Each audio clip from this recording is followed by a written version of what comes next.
कहते हैं इतिहास के पृष्ठों में उन्हीं का नाम स्वर्णाक्षरों में लिखा जाता है जो ऐसे अद्वितीय कार्य कर जाते हैं जो बिरले ही कर पाते हैं।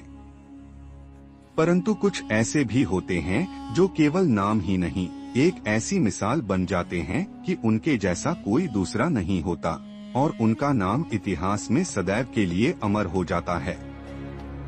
ऐसी ही एक वीरांगना की कहानी है जो न केवल साहस का प्रतीक थी बल्कि अपनी अटूट निष्ठा और निर्भीकता के लिए विख्यात हुई। यह वीरांगना कोई और नहीं बल्कि मेवाड़ की शान महाराणा कुंभा की अद्वितीय हथिनी बिजली थी। यूँ तो कह सकते हैं कि बिजली मात्र एक हथिनी थी, परंतु ऐसा कहना उसकी बहादुरी के साथ अन्याय होगा। बिजली ने वह पराक्रम दिखाया जो आज भी इतिहास के पन्नों में स्वर्णिम अक्षरों में अंकित है। यही कारण है कि कवयित्री मीराबाई जैसी महान शख्सियत ने भी उसकी प्रशंसा में छंद रचे हैं। रणभूमि में बिजली की प्रचंड गर्जना शत्रुओं के हृदय में भय का संचार कर देती थी। महाराणा कुंभा के साथ वह ऐसी प्रतीत होती थी मानो स्वयं दुर्गा रणचंडी के रूप में अवतरित हुई हो। चलिए आज के इस वृत्तांत में महाराणा के इस निष्ठावान साथी के बारे में आरंभ से जानते हैं। कथा उस समय शुरू होती है जब मालवा के घने जंगलों से एक महावत महाराणा कुंभा के दरबार में आया। उसके पास दो अद्भुत शक्तिशाली हथिनियां थीं, जिनका नाम वह बिजली और गर्जना बताता था। महावत ने अपनी दोनों हथिनियों पर गर्व करते हुए कहा, महाराज, ये हथिनियां अद्वितीय हैं। स्वामी भक्ति और शक्ति में सर्वोत्कृष्ट आपके जैसे पराक्रमी राजा के लिए ये अमूल्य संगिनी सिद्ध होंगी। महाराणा कुंभा ने शांत भाव से कहा, यह तो मैं तभी मानूंगा जब स्वयं इनकी क्षमता देख लूं। दिखाओ ये कितनी वफादार और पराक्रमी हैं। महावत ने मुस्कुराते हुए गर्जना को चुना। उसके पैरों को मजबूत जंजीरों से बांध दिया गया ताकि वह हिल भी न सके और कुछ दूरी पर जाकर एक तीखी भयावह आवाज निकाली। आवाज सुनते ही गर्जना की आंखों में क्रोध की ज्वाला धधक उठी। उसे ऐसा लगा जैसे उसके स्वामी पर संकट आन पड़ा हो। वह अपने मालिक की पुकार सुनकर उन्मत्त हो उठी। उसने पूरी शक्ति से जंजीरें तोड़ने का प्रयास किया, परंतु जंजीरें टूटने के बजाय उसके पैर ही शरीर से अलग हो गए और रक्त बहने लगा। फिर भी गर्जना अपने स्वामी तक पहुंचने का प्रयास करती रही, तब तक जब तक उसकी आंखें सदा के लिए नहीं मुंद गईं। महाराणा कुंभा इस दृश्य को देखकर अचंभित रह गए। उन्होंने अपने जीवन में ऐसा अद्भुत साहस और स्वामी भक्ति कभी नहीं देखी थी। इस अविश्वसनीय घटना के बाद महाराणा कुंभा ने तत्काल महावत से बिजली और गर्जना दोनों हथिनियों को खरीद लिया। तभी दरबार में खड़े महाराणा के छोटे भाई विक्रम सिंह की भी दृष्टि उन हथिनियों पर पड़ी। उनके मन में भी एक वफादार साथी रखने की इच्छा थी। महाराणा कुंभा अपने छोटे भाई की इच्छा समझते हुए बिजली को अपने पास रख लिया और गर्जना को उपहार स्वरूप विक्रम सिंह को दे दिया। धीरे धीरे बिजली महाराणा कुंभा की सबसे प्रिय संगिनी बन गई। किसी ने सच ही कहा है कि यदि आप सिंह के साथ रहेंगे तो आप भी सिंह की तरह साहसी और बलवान बन जाएंगे। बिजली भी महाराणा कुंभा के साथ रहकर धीरे धीरे उन्हीं की तरह शक्तिशाली, तेज और महाबली बन गई थी।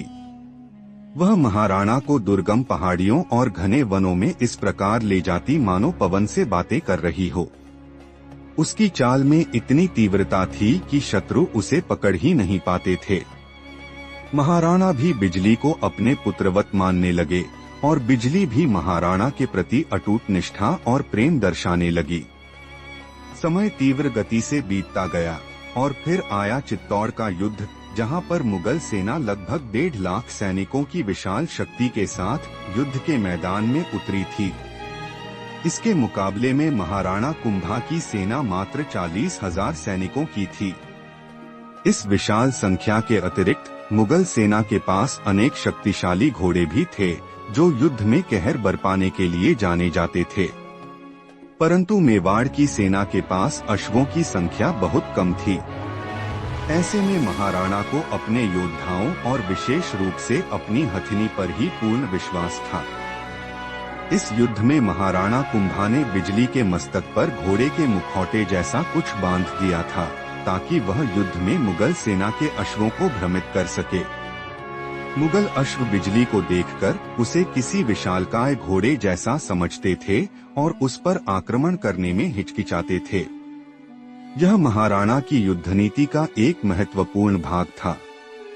कुछ इतिहासकार यह भी कहते हैं कि मुगल सैनिकों को यह भ्रम होता था कि सामने से कोई विशाल अश्व धीरे धीरे उनकी ओर आ रहा है, परंतु यह उनकी सबसे बड़ी भूल साबित होती थी। जैसे ही वे बिजली को अश्व समझकर धीमे होने की अपेक्षा करते, बिजली की गति से हवा में दौड़ती हुई मुगलों के बीच पहुंच जाती। उसकी गति इतनी तीव्र थी कि वह क्षण भर में ही युद्ध के एक छोर से दूसरे छोर तक पहुंच जाती और मुगलों को छकाते हुए उन्हें धूल चटा देती। इसी युद्ध ने बिजली को इतिहास के स्वर्णिम पृष्ठों में महान घोषित कर दिया, क्योंकि इस युद्ध में बिजली और महाराणा का साथ ऐसा था मानो दोनों एक दूसरे के विचारों को बिना कहे समझ लेते हों।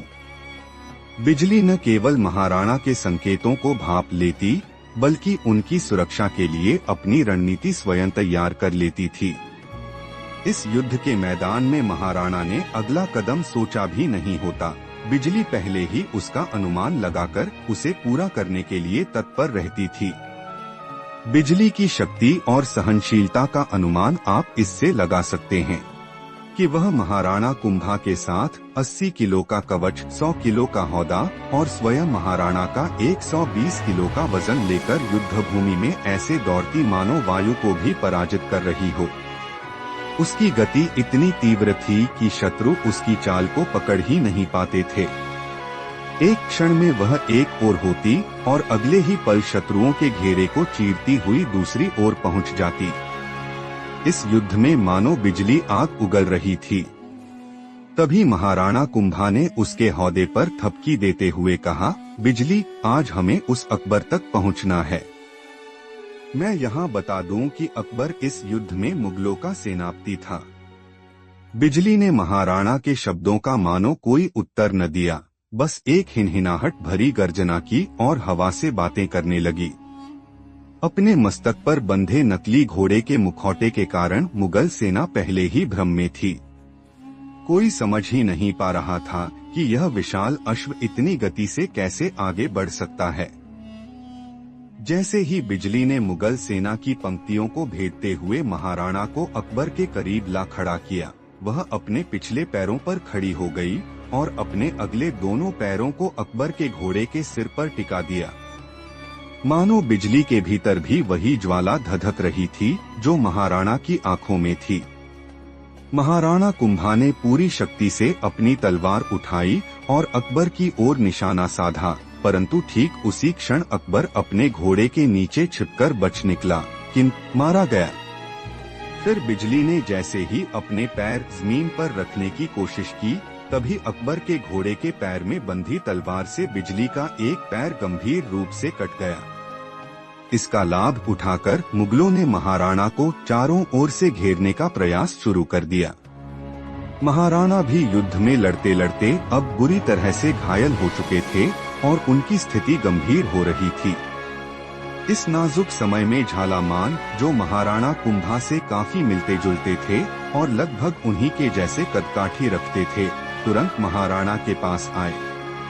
उन्होंने कहा, महाराणा, आप इस युद्ध को छोड़कर चले जाएं, क्योंकि युद्ध तभी जीते जा सकते हैं जब राजा जीवित रहे। मेवाड़ को आपकी आवश्यकता है, आपका जीवित रहना अत्यंत आवश्यक है। महाराणा कुंभा पहले तो जाने में संकोच कर रहे थे, परंतु बिजली की हालत देखकर उन्होंने अपना मुकुट और सिर से राजचिन्ह उतारकर झालामान को सौंप दिया। इसके बाद वे घायल बिजली पर चढ़कर रणभूमि से जंगल की ओर चल पड़े।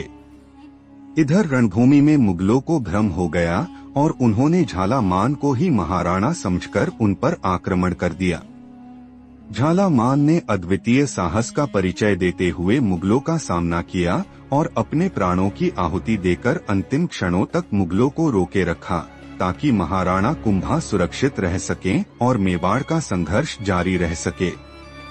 इधर बिजली अपने घायल पैर के साथ महाराणा को मुगलों से दूर ले जाने के लिए पूरी शक्ति से भाग रही थी। वह अपने घाव के दर्द से कराह रही थी, परंतु उसकी गति में मानो कोई कमी नहीं थी। ऐसा लग रहा था जैसे वह अपने स्वामी को सुरक्षित रखने की जिद में हवा से बातें कर रही हो। पीछे मुगलों का कुछ दल लगातार पीछा कर रहा था। तभी एक मुगल सैनिक ने बिजली के घायल पैर पर एक भाला फेंका, जिससे बिजली की चोट और भी गंभीर हो गई। इसके बावजूद बिजली ने महाराणा को छोड़ने का नाम नहीं लिया और अपने अंतिम बल के साथ दौड़ती रही। रास्ते में अचानक एक 25 फीट गहरा नाला आ गया।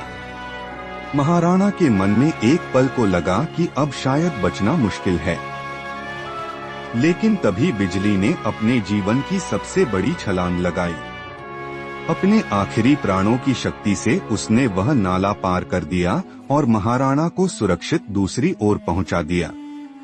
मुगल सैनिक उस नाले को पार नहीं कर पाए, परंतु बिजली की यह विशाल छलांग उसके लिए अंतिम साबित हुई, क्योंकि दूसरी ओर पहुंचते ही वह दर्द से टूटकर गिर पड़ी और वहीं महाराणा की गोद में अपना सिर रखकर वीरगति को प्राप्त हो गई।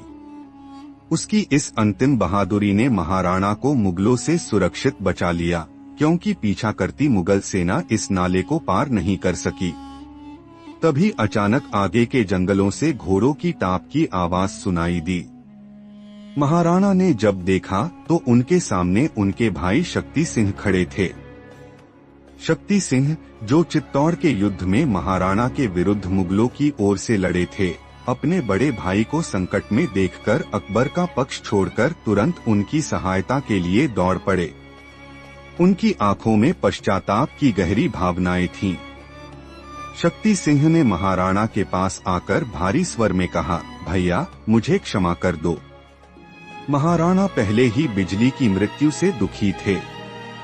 बिजली का यह बलिदान उनके लिए असहनीय था, परंतु इतने कठिन समय में भी महाराणा ने अपने दिल के बोझ को भुलाकर शक्ति सिंह को क्षमा कर दिया।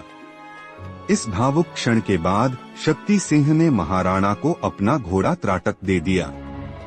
फिर दोनों मिलकर बिजली का वहीं अंतिम संस्कार किए और उसके बाद महाराणा त्राटक पर बैठकर जंगल की ओर निकल गए। उम्मीद है बिजली के इस बलिदान की कहानी आपको पसंद आई होगी। चलिए फिर मिलते हैं ऐसे ही वीर लोगों की एक और कहानी के साथ। तब तक के लिए नमस्कार।